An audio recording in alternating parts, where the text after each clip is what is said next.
What up, this is Rama Screen covering movies, TV, and entertainment, and here's my review of Netflix's new movie, Skater Girl. Hey, before you watch my review, please subscribe to my channel, press that like button, and ring that bell so you can get notified whenever I post new videos. And if you'd like to help support this channel, please do so at patreon.com/ramascreen. That's patreon.com/ramascreen. Let's rock this. Skater Girl is your textbook inspiring, heartwarming sports movie that'll get you to stand up and cheer. At the same time, it has a heavy underlying cultural theme that will most certainly infuriate you. So it's an effective mix of raging against patriarchal society and rooting for inherent self-empowerment. If you're looking to see some cool skateboard flips and tricks, this movie isn't really about that, Tony Hawk. The characters are all supposed to be newbies here. They're learning this for the very first time. So the act of skateboarding becomes more of a symbol of liberating yourself from having to follow the same endless cycle of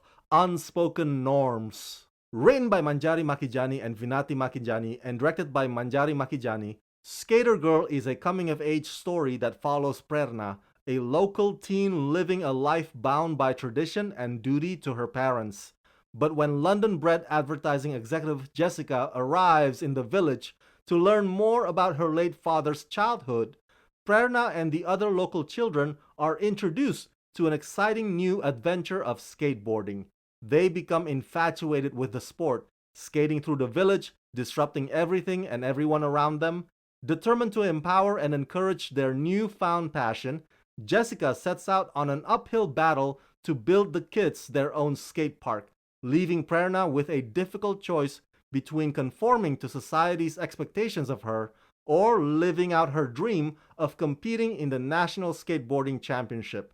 Starring Rachel Sachita Gupta, Amy Maghera, Shafin Patel, and the legendary Wahida Rehman. What's impressive is that the production literally constructed a 14,500 square foot skate park. So those specific scenes that you see in this film were not shot at a soundstage, and they were not shot at an already existing skate park somewhere else either. They actually built that epicness from scratch, from ground up, just for this film. And you know what? That place is still standing there to this day for public use. Most other film sets would leave their shooting locations with very little to remember them by. Skater Girl, on the other hand, lives up to its title and leaves behind an actual playground that the neighborhood boys and girls can forever enjoy. Rachel Sanchita Gupta makes her on-screen acting debut with this role, and she owns it. As the lead character Prerna,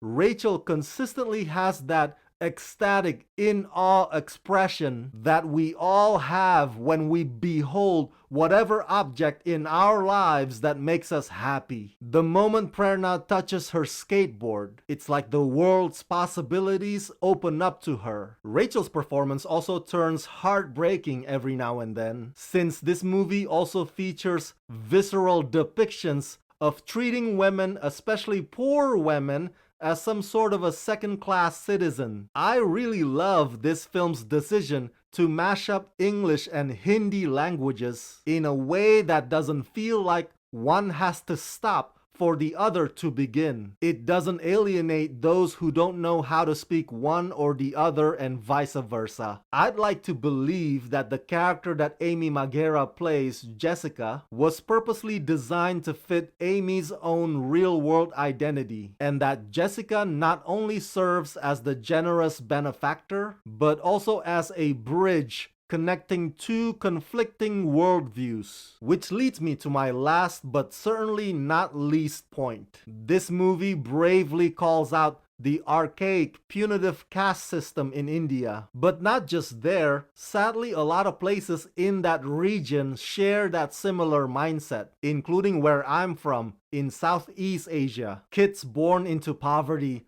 are taught that this is all there is to life, even worse so if they're girls. Far be it from me to criticize how people choose to live their lives if that's the only thing they ever know passed down from generation to generation to generation, and oftentimes arranged marriages are for economic purposes rather than offspring. But perhaps some tradition we should not hold on to. Perhaps some way of life we should let go. And so I commend screenwriters Manjari and Vinati's courage to unabashedly point out the ridiculousness of such societal system through this film. I don't know if it will have the effect that it's intended on the audiences, but I definitely hope it does.